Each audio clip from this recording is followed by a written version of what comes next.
So, welcome to the Scottish Outdoor Arts platform. It's hosted today by Articulation as part of the Moving Out Symposium. For those of you that aren't familiar with Articulation's work, we are the advocacy body for outdoor arts, physical theatre and the circus sector in Scotland.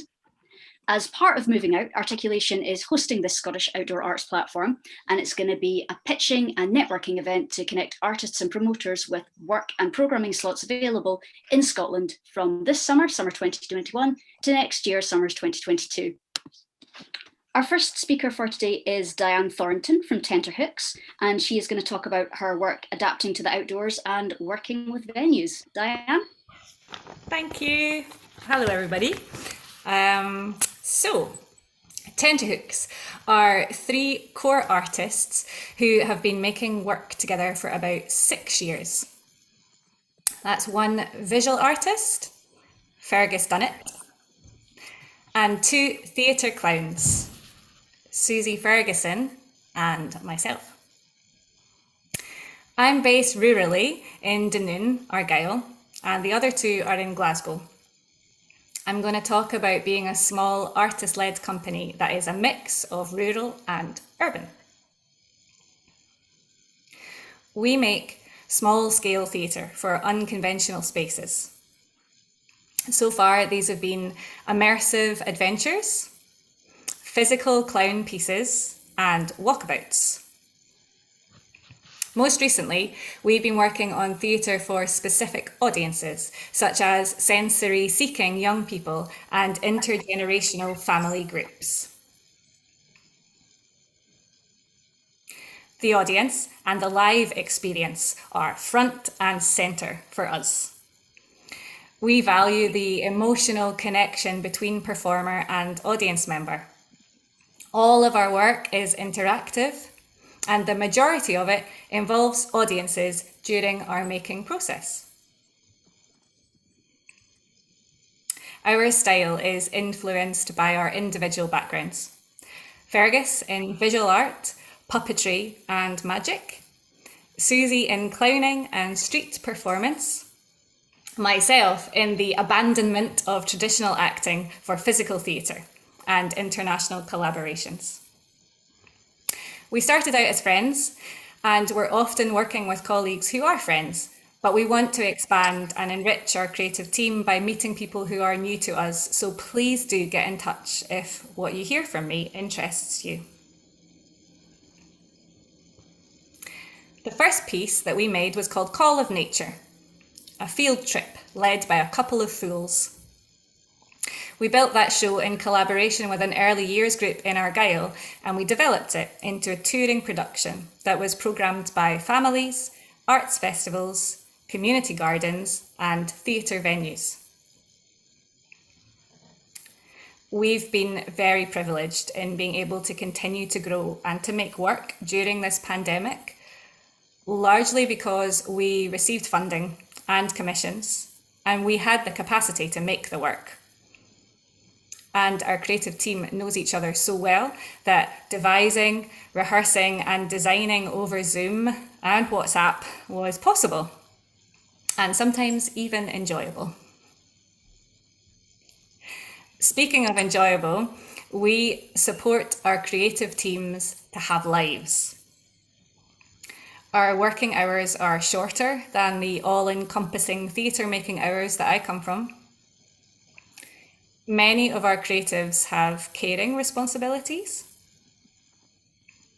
We work in short blocks of rehearsal days, split up over time. Often our rehearsal spaces are a mix of rural and urban so that we can share the commuting load throughout the process. We aren't core funded and we're all freelancers. Tenterhooks HQ is wherever we put the laptop. Capacity is an issue, and we are honest with our partners about just how resourced or otherwise we are. It was a couple of years between the performers making our first show whilst handling all aspects of production, funding and programming before it was recognised as an option by more resourced venues and festivals. We're really fortunate that we've benefited from Creative Scotland funding to develop our team, and we now collaborate with Scottish theatre producers.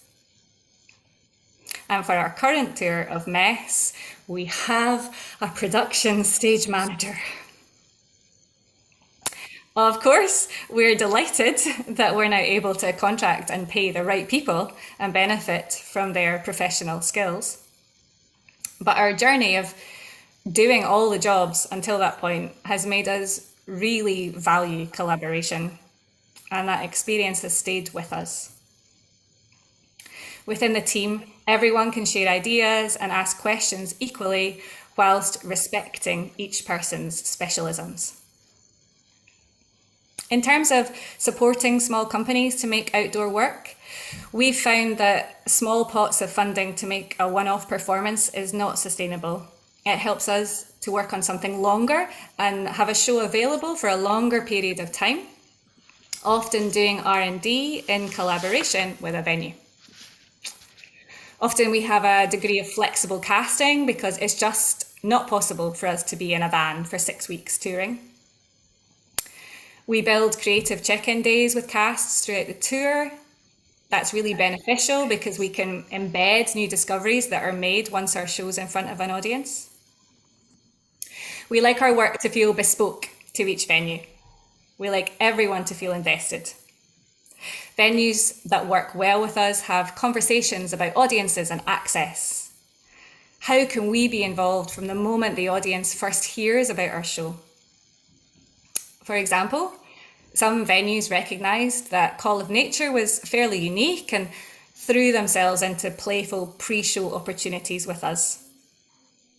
We worked with Platform during Mess's development, and they hosted our focus groups attending test performances. When we tour there next week, we're going to feel like we're coming home. Conversations early on are a great way to explore bespoke ideas and uncover any potential surprises on either side, agree expectations, identify sites, and discuss logistics. I'm going to briefly just tell you about 3 shows that we have available for touring before I finish. You can read more about all of them and watch trailers on Tenterhooks.org. This is where I do my very low-tech screen share. Let's see if we work. Okay, are you dancing? A theatrical bubble of silliness and fun for all the family, aged 5 to 105. Inspired by silent movies, variety shows, and Glasgow's iconic dance halls. A wee woman is packed up and ready to make a new start. All she needs to do is wait without incident for her taxi. But life is never that simple. Originally developed with support from the Tron Theatre as part of their Suitcase Stories project, toured to gardens and driveways in and around Glasgow in April. 1 performer, 1 stage manager, 3-metre square performing space, flooring provided, 15 minutes running time. Mess. A bold, playful, and emotionally engaging performance for young audiences with complex additional support needs and their families. A live-action cartoon full of sensory stimulation, suspense, and surprise. Theatre bubbles up out of the everyday. This performance works brilliantly in everyday spaces, classrooms, car parks, gardens. It's been adapted for COVID-secure performances with support from Creative Scotland. It's now touring to 5 venues, supported by their touring fund. It was adapted in collaboration with focus groups from 3 SEN schools. It's in Edinburgh this week, and you can read loads more about it on its own website, messtheshow.org. We're Women. Anarchic walkabout. Commissioned by Surge, first performed at Surge Festival and Physical Fest in Liverpool in 2017. The werewomen prowl the streets with the quick instincts of a lean hunting machine. Or they would, if only they were better at being wolves. Character clowning, parkour, slapstick, and silly scares. Social distancing is possible, although we haven't tried it yet. Thank you.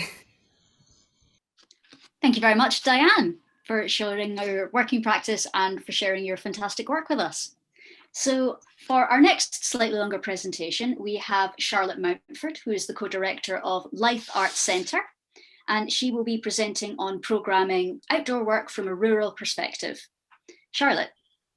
Hello everybody, my name's Charlotte Mountford, and as Vi said, I'm one of the co-directors at Lyth Arts Centre.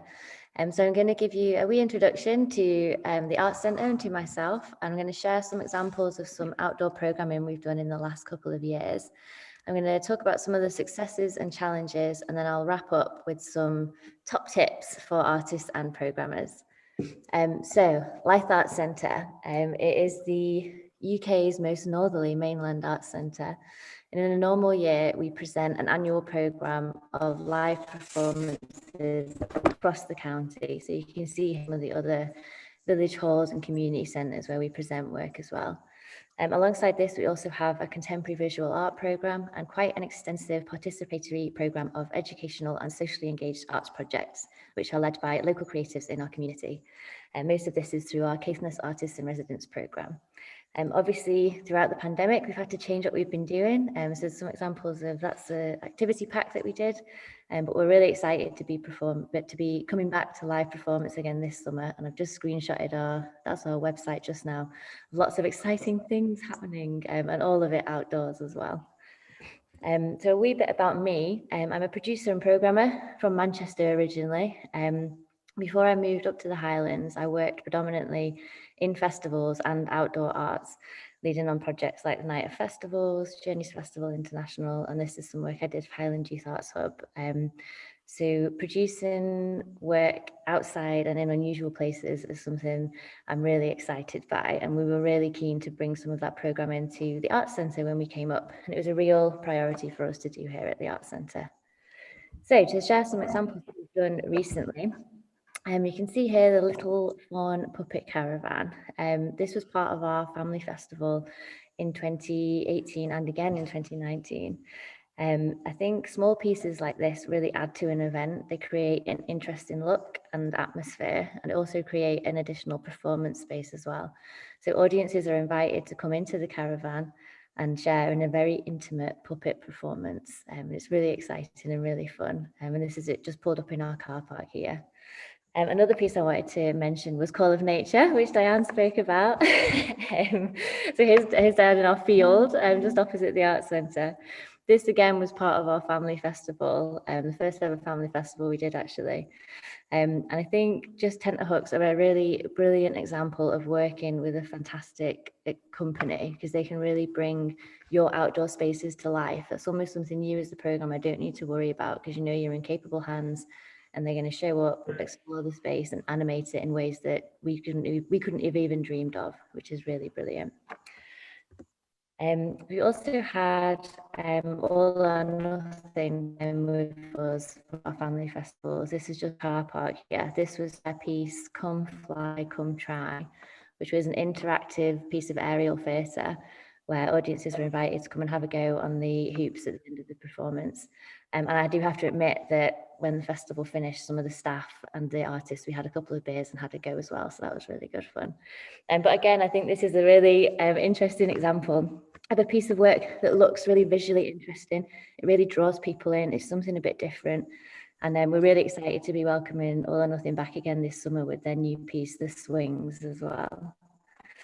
And we've also presented work off-site, so not just at the Arts Centre, but around the county, kind of following our trail of village halls and community centres that we work with. So we had Ocean All Over's brilliant orographic at Dunnet Forest here, which is a kind of coastal forest on the north coast up here, and that was really amazing and really atmospheric. And that was a great way to kind of partner with another local community organisation to bring a piece of outdoor art to the county, which was really fun. And we've also done some of our own commissions and own projects. So like this is our winter projection project, which we repeated again for a kind of COVID safe event this winter as well, where we projected onto the artist's house here at the Arts Centre. And we've also commissioned artists to do things in our outdoor spaces, like this forest school that we've got here. And again, we're repeating stuff like that again. I'm going to stop sharing now so you can look at my lovely face. So just to kind of talk about some of the successes and challenges of programming kind of outdoor work at Lyth Arts Centre in our kind of rural context. I think the major successes for me have been the audience development opportunities. Outdoor work is so accessible. We can take it to people, it can pop up in their gardens or in their driveways or in their town centre. It's surprising, joyful, and it really celebrates the place in a unique way. And we've also found that presenting outdoor work in a festival context, so kind of under an umbrella, is really, really helpful. It helps us to increase footfall and attendance and can help make some kind of ticketing more of a possibility. I guess some challenges will of course include things like weather, and in the Highlands things like midges, but that hasn't prevented anything going ahead as of yet. I would definitely say to trust your local audiences. They know to come prepared, they know what to bring, they know how to be ready for it. As Diane mentioned, funding is also another challenge. Lyth Arts Centre is project funded. We don't receive any core funding. I think often because of the scale, the expertise and the quality of outdoor work, it can be expensive and can be equally as difficult to ticket to raise money from box office income. But because the audience development opportunities are so huge, I think it's definitely a worthwhile investment for any venue, and one that any funder should be able to see the benefits of if you're able to articulate that. So what would my top tips for programmers and artists be, particularly focused around rural touring?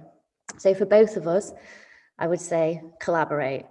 Venues know the landscape, the local authority, the community, but artists are total experts in making this work and making it happen anywhere. I think start the conversations early, like Diane highlighted. If we can be part of the process as much as possible, that's fantastic. Share the risk and make it happen.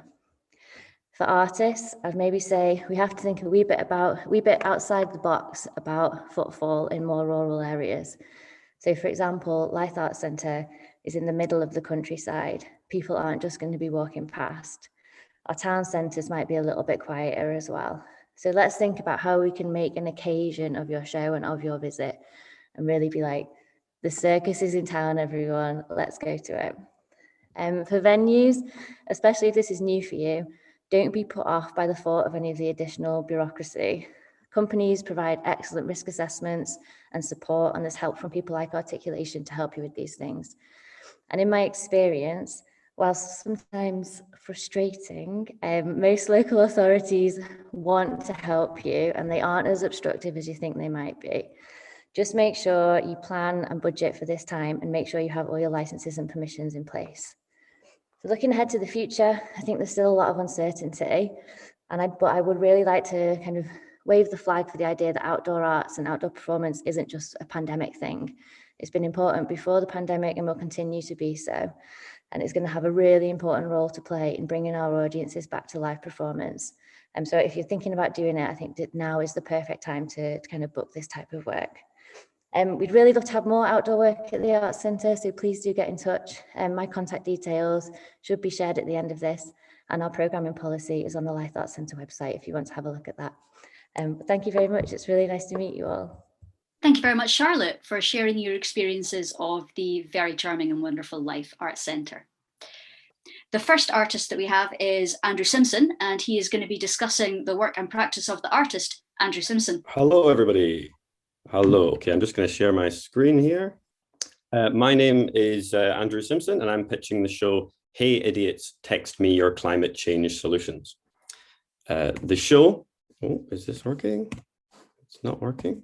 Hold on. Okay, I'll just do the old-fashioned. Okay, there we go. The show is an interactive outdoor show about the climate crisis, about big business greenwashing, and about violence. Two corporate consultants have come to canvass the public, the ordinary people, for their creative solutions to climate change. This, however, quickly descends into chaos with slapstick violence, innovative costumes, audience interaction, and lots of silliness. The show has two performers, myself and Lewis Sherlock. The show has a walkabout element and a static finale. There's 20 minutes of walkabout followed by 15 minutes of a static show. On tour, we'll provide 3 performances a day. Our fee is £600 plus travel expenses for the first day, and then £400 for any subsequent days afterwards. The piece is very technically self-sufficient with no additional technical support required. The performers use hands-free microphones and carry their portable sound systems for amplification around with them at all times. In addition, the piece is very mobile and adaptable to different spaces and audience configurations. All interaction between the performers and audiences happens physically distanced, assisted by the use of the microphones. The performance is suitable for green spaces and for urban environments. The development of this project has been supported in a number of ways. We are a recipient of the Surge Outdoor Arts Bursary, and in addition, we've received funding from the Creative Scotland Open Project Fund. We are performing as part of the bursary at Surge Festival in Glasgow over the weekend and at Spree in Waterford in Ireland. This is a fun, satirical, tongue-in-cheek performance that asks important questions about where responsibility for action on climate change lies. The audience will leave both entertained, but also thinking about the climate, about the issues, and about the world around them. This is particularly topical and important this year when the United Nations Climate Change Conference, COP26, will happen in Glasgow, with climate change on everyone's minds in Scotland and around the world. I'm Andrew Simpson. Thanks for listening. And the show is Hey Idiots, Text Me Your Climate Change Solutions. Thank you very much, Andrew. Our next presenter is Andy Brydon, and they're going to be talking about Spectra Festival in Aberdeen. Spectra is Aberdeen's Festival of Light. I run an organisation called Curated Place, and we've been commissioned by Aberdeen City Council to run this since 2015. We've been quite successful. We've won several event awards from the Drum and UK Festivals networks. We do a large-scale city centre festival where over the years we've commissioned more than 140 new commissions from 80 local, national and international artists. And we really do like working both within Scotland and particularly with the Nordic nations. We're the most visited festival in Aberdeen. We take over the whole city centre, as I say, and we've tried to meet the strategic needs of the cultural programme in Aberdeen around making all the city a stage, becoming Scotland's creative lab, and connecting Aberdeen to the world. We do take on quite a large area. If you want to see more visuals and moving images, scan the QR code there and you can see a short video of what the festival looks like. But we're faced with massive challenges this year. We've just been recommissioned after a year of hiatus, and our milestone for signing things off is the 1st of November to deliver in February. So we've got quite a tight turnaround and we're having to rethink the whole festival. So rather than large scale installations and static installations or more located things, we're looking at creating more of a trail for people to walk through. Or the other option is that we create something where we leave in large scale works for a longer period of time. We try to avoid doing just 16:9 presentations of screen projections so that anything that it's not a screen-based festival, it's about activating public space. And we have worked with storytellers a lot in the past, but not a lot of walkabout theatre. And we're looking for people to help us find solutions of how do we manage the risk of presenting a festival for 100,000 people over 4 days through a city centre that has to respond to COVID restrictions one way or the other. We'd love to talk to more people, longer term around commissioning, around how we raise money. We have a lot of success with European funding and Nordic funding. We work closely with partners in Iceland, Norway and Ireland. And we'd be really keen to work with all of this network to make something happen for February. So please do get in touch. Thanks. Thank you very much, Andy. Our next presenter is Melanie Purdie, and they are going to briefly discuss their work with Swallow the Sea. I'm just going to share a photo so you can get a feel for what Swallow the Sea is. So I'm Melanie. I'm here with two hats on today. I'm the newly appointed Strategic and Creative Director of Dumfries and Galloway Arts Festival. So I'll be doing some sessions in terms of speaking dating for that, and I'm happy to discuss that at another time as well. But I'm also the producer for Swallow the Sea Caravan Theatre. So as you can see, here's a photo of the Caravan. This is run by three artists, Emma Brierley, Jemima Thews, and Jess Rain. And they created the Caravan back in 2015-16 to create small, intimate performances using puppetry and visual theatre. The Caravan hosts about 8 people at a push, but what's really exciting about that is it means that they can essentially create small and intricate pieces, which allows them to be able to engage with audiences directly, as well as offer one-to-ones and more sort of smaller capacity shows. They have about 7 shows in their repertoire, and in the last 2 years, they have actually opened up the side of the Caravan. So it means that they can perform, use the inside of the Caravan as a stage and perform out. So this photo that you're seeing is actually from Charleville Festival in France, where we opened the side of the Caravan and performed their new show Triptych, which allowed us to be able to show work to about 150 people as a crowd outside. Their most recent show, which we've just received funding from Creative Scotland for, is called Threads, which is a part of the Made in Scotland showcase for Edinburgh Fringe this year. Will be at Summer Hall throughout the entire festival, and it will show both Triptych and Threads as part of the Made in Scotland showcase throughout their run, so that we can do some physically, socially distanced work and keep the performers and the audiences at a distance. So obviously we have a lot of shows that you can book in, but if you're a programmer interested in the work, there's lots of different options of what essentially you can book. So I'm really happy to have a discussion as to whether you'd like to book something more intricate now that things are easing, but also look at options to be able to open that Caravan and have other shows. So what they can do as a company is they can also run 2 or 3 different types of shows in a day. So we're really up for a discussion, and we can work quite flexibly with you. Thank you very much, Melanie. I'm sure lots of people are excited to speed date with you later. If we're ready, our next presenter is a video presentation by Dawn Taylor from Puppet Animation Scotland. Is her video ready? Hi everyone, I'm really sorry I'm not here today. I had a last minute unexpected appointment, and so I'm joining you by video. If you're an artist who's pitched today and I've missed it and you want to send through your details, please do let me know. I'm very happy to follow up with anybody who wants a chat. So to introduce myself, I'm Dawn. I'm the Artistic Director of Puppet Animation Scotland. We champion, develop and present puppetry, visual theatre and animated film in Scotland and internationally. By visual theatre, we have quite a broad definition, so that includes anything from aerial and circus to mime, physical theatre, puppetry, object theatre, even dance. Anything really whereby the primary method of moving the story forward or propelling the piece ahead is visual rather than text-based, even if there is some text in the piece. We've got 2 festivals that we produce every year. Manipulate Festival for adults, which takes place in late January, early February, and Puppet Animation Festival for families, which is March and April. Manipulate, because of its position in the year, it's a little bit of a tricky time for outdoor work, although certainly possible.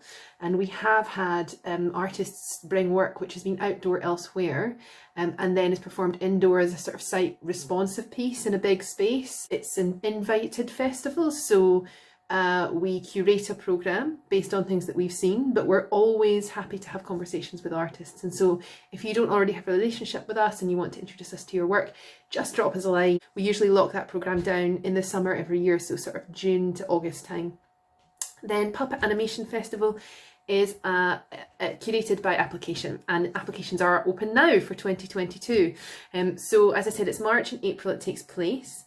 The applications close on the 29th of July this year, and that festival is essentially a rural touring festival. So we have a network of 260 venues. Yeah, they're in some of the furthest flung corners of Scotland, so some of them are really established venues in cities, some of them are village halls. And we take on a programme of say 15 to 20 productions and workshops and animated films, and we basically put together a tour working with our venue partners over the course of the 3 weeks of the festival. Now in 22 we will be having indoor work, but I think given everything that's happened, I think that promoters and presenters will be particularly keen for work that can live outdoors. And so I think it's a really good moment to think about bringing that work to Puppet Animation Festival, particularly work that's visually led, particularly work with puppetry in, and come and have a chat with us if you're not sure whether the piece might be the right fit. Read the guidelines, so they're over on Puppet Animation Scotland's website, they're live now. If you've got further questions, please let me know, and anyone who is cooking up a project that you think might be the right fit for us, please drop in an application. Otherwise, I hope to meet you all soon, and I'm sorry again that I couldn't be there. That was Dawn Taylor from Puppet Animation Scotland. Our next presenter is Laura Edwards from Loop.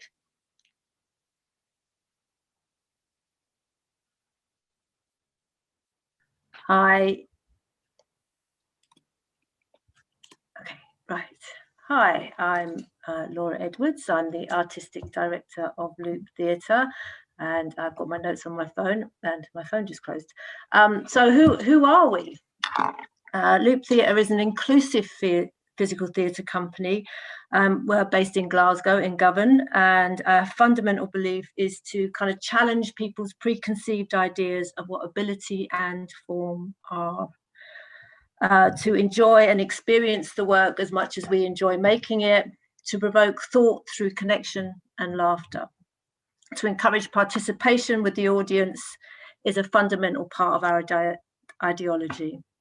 We deliver community-based classes throughout the Greater Glasgow area, and we work in partnership with a number of organisations, schools, community groups, local authorities and care agencies.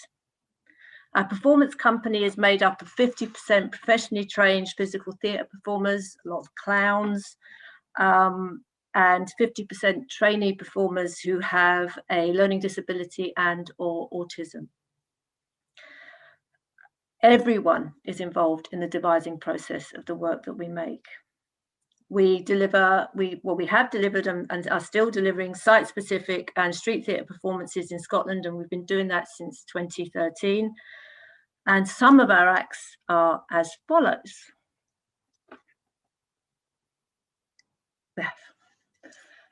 You'll recognise this photograph. It's been used by Merchant City Festival time and time again. We should probably get some copyright on that.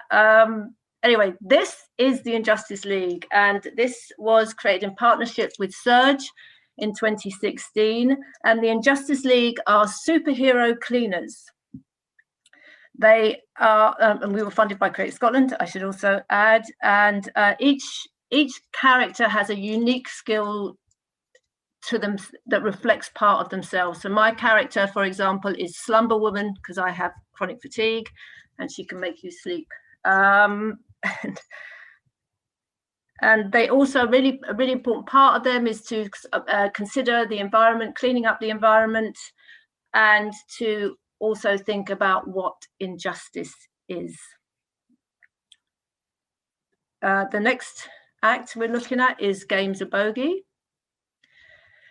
Games of Bogey was in 2017, and the Games of Bogey is a promenade piece rather than walkabout, and the audience come and meet the games master, who divides the audience into separate teams, and the teams then have to follow a map and come across these different stations, and here is one here, and then they have to participate in a series of impossible tasks. You cannot win Games of Bogey. The kind of purpose of this and the motivation for this work was talking to our trainee performers and them sharing their experience of how difficult it was for them to navigate the benefit system specifically, but also the NHS and any kind of support systems. So we wanted the audience to kind of participate, experience that, but in a fun way. Our next act is the Anti-Apathy Ambassadors. And Games of Bogey was also, we worked with Serge on that one. The Anti-Apathy Ambassadors was commissioned by Glasgow City Council's European Championship Fund. The Anti-Apathy Ambassadors, I love this photograph. We accidentally came across people getting married and they invited us to be part of their wedding photographs. What's not to like? The Anti-Apathy Ambassadors have come from deep, dark space. Their only reference to Earth is Jane Fonda of 1980s Keep Fit videos, and they're fascinated by their environment. They're very, very innocent and they're very exploratory. They really want to share dances and also maybe a little bit of fitness with the audience. And lastly, we have our most recent work, which was Cinderella, the Search for a Storyteller. And this was funded by Creative Scotland. And we worked again with Serge, and we took pantomime out to the people. And we did that by taking them to shopping centres.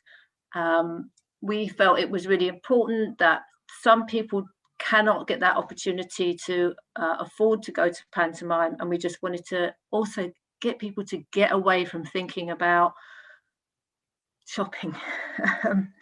So we had, working in partnerships, we had all of the classic pantomime characters just wandering around the shopping centre, ending with this, with a big finale. As you can, this one was Princess Square, a big, joyful, wonderful finale. And yeah, all of those acts are available and ready to go. And there are links on our last page to films about all of those acts. My phone number and contact details are on that sheet. And if you're interested or you just want to have a chat, we are really, really interested in partnership work. We love working with other people because it's all about sharing anyway. Thank you very much. Thank you very much, Laura. So our next presenter is Bronwen Nixon from the Touring Network. Take it away, Bronwen. Where am I? Hello, everybody. How you doing? So hi, I am Bronwen, and I am, sorry, I'm just getting my notes up. 1 second. I'm Bronwen, and I'm the development network manager, but for the Touring Network. So if you don't already know who the Touring Network are, we exist to support high quality, new and innovative work to reach rural regions in Scotland. We work with the Highlands, Islands, Orkney, Shetland, Argyll and Bute, Perthshire, and a tiny bit of Moray. We are a membership organisation, and by having a membership with us, our promoters have annual access to training, networking and funding opportunities, plus advice and just being on the end of the phone, which has been really important this year. Some of our support includes our transition fund, which takes applications from promoters for bursaries up to £1,000 to support live performance in their community. And we also have an annual programme, which as of 2021 will now be shortlisted and selected by our promoters for our promoters. So if you're interested in being added to the long list, please get in touch. We'll be holding a promoters panel every year in order to programme for the following year. We're particularly keen in pushing for more outdoor arts to be part of this programme. The promoters panel is a new concept and we're excited to get it started. There's a lot more I could say, but I'm limited on time today. So if anyone has any questions about us, our promoters or our performers and how we help, please get in touch. So my final point is just to promote our upcoming event called The Big Meetup, which isn't even online yet. We're going to release the information about that on Monday. So if you've heard of the Touring Network before, you may be familiar with The Gathering, which is an amazing annual event where we get all of the promoters, or attempt to get all of the promoters across the region in one place at one time. And this is where they can see showcased work, meet performers and one another and just have a really nice time. So obviously we can't do that at the moment, so we're doing it online. Yes, it's another online event, but we will be doing it slightly different with a few new tricks and surprises and some creative networking opportunities. So we'd love any performers who are interested in meeting our promoters to come along. And likewise, anyone else in the sector who wants to hear about what we're doing, just come and have a nice time. So keep your eyes peeled for that information. And I just wanted to say thank you for having me this morning. And it's been really nice to come along and hear about all the different work, not just in Scotland, but across the UK, because it's so easy to have your blinders on sometimes when you're working in rural regions. So yeah, thanks for having me. Thank you very much, Bronwen. And now we are ready to hear from Symon Macintyre from Vision Mechanics. Symon. Been recently working very hard to put on Storm this autumn. So we're going to start off in North Berwick on the 15th with all the kind of COVID stuff that we've had to do around that and the extra cost that is to limit our audiences and register them and everything, even though it's an outdoor parade and the parades and licenses. Anyway, but that wasn't what I was going to talk about, even though it's amazing. Look out for Storm coming to somewhere in Scotland near you this autumn. She's a 10-meter high goddess made from recycled materials and operated by 16 puppeteers who are going to be training at the East Linton Museum of Flight. First event is in North Berwick on the 15th of August, all being well. But actually what we've got is Drift, which is a kind of headphone show, which was music by Eddie Maguire from the Whistle Binkies and narrated by Gerda Stevenson. And it's a kind of installation show that happens on beaches. I would share pictures if I knew how to do that, but I can't quite do that anyway, never mind. Oh, maybe I can. No, I can't. Okay, so anyway, but yeah, so Drift is one person at a time. It's super COVID friendly. You walk through, it's set up on a beach because a lot of our work is about people discovering things through accident or people discovering things because they're in their locality. It's a kind of art installation stroke narrative structure. So we're quite into the idea that things can tell stories. So we love this idea that you walk through this installation, you're listening to the story on a set of headphones, you're listening to the music on the headphones, but at the same time, you're physically looking at aspects of the installation. So you can open drawers in the cupboards. The story is essentially about this, it's a true story. So it's about a woman who drifted from Shetland to Norway for 9 days. She was age 62 and she had she had a limp, bad leg, so she couldn't walk to the market along with everybody else. This was in 1800s, so she took the boat. Sadly, the boat was cast off by a storm, and she was drifted for 9 days with just a small bit of milk and some biscuits. Anyway, but yeah, so that's. Essentially, you get immersed into this environment that we create on a beach. And we're using a beach because that's kind of a line between the sea and the sand. We did it back in 2014 and it got sort of great reviews. It was shortlisted for a CAT award and for narration, for music, for the set design. If doing an outdoor work is a set design, strange thing. Anyway, but yeah, that's it. I don't know. I can't think of anything else to say really, except we're doing Storm, but next year we're going to be doing Drift and maybe some other stuff. Who knows? Yeah, I'm finished. That's me. Thank you very much, Symon. Okay. So thank you very much to everybody that has presented and pitched this afternoon. And I would urge anybody that is not already signed up to sign up to the Articulation newsletter and to have a look at the website. And I am now going to hand you back over to Martin.